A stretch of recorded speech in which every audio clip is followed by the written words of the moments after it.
It's a matter of hours, 25 and a half hours to be exact, before kickoff of one of the most anticipated Super Bowls in history. Welcome to New Orleans, everyone, as Super Bowl Live, presented by Chrysler, is on the air. Tens of thousands of people pouring into this remarkable city in Louisiana. We are on the banks of the Mississippi River. The steamboat Natchez just went by. Give us a toot on the horn, and we are on the air live. Welcome, everyone, to NFL Network's continuing coverage of Super Bowl 47. I'm Scott Hansen, and before I introduce these two guys, do you mind if I introduce our friends behind us? Let's do it. They're the ones that matter.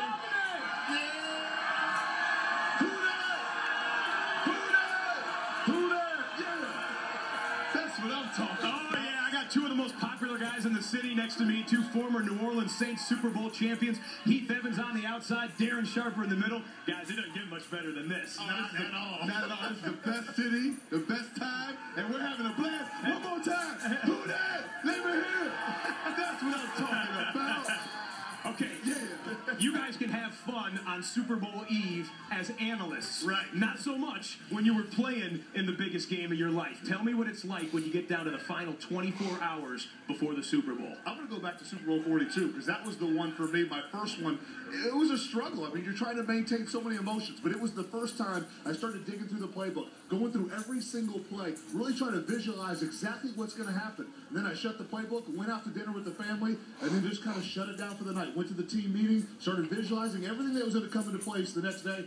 It's just sad my visualization did not work too well because we ended up losing to the Giants. It wasn't very fun. That was when you were with the Patriots. That's true. It wasn't your fault, Heath, though. It wasn't your fault. True. Okay. At least I lived that way. You know, like Heath said, football players are creatures of habit, and what you want to do is try to keep your regimen the same as you did during the regular season. Do all the things. If you went out to eat with your family, do that. If you did some extra film study, make sure you took care of that.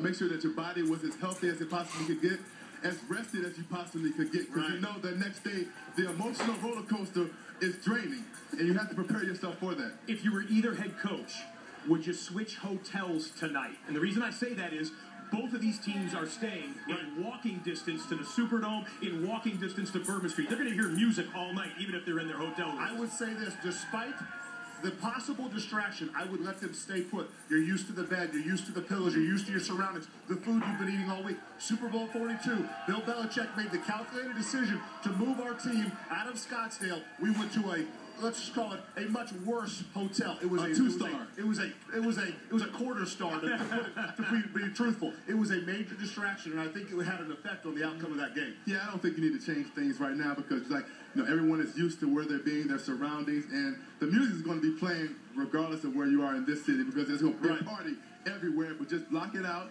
Make sure you get your rest once again and get prepared and focused for tomorrow. So many storylines, obviously, going into Super Bowl 47, but of course,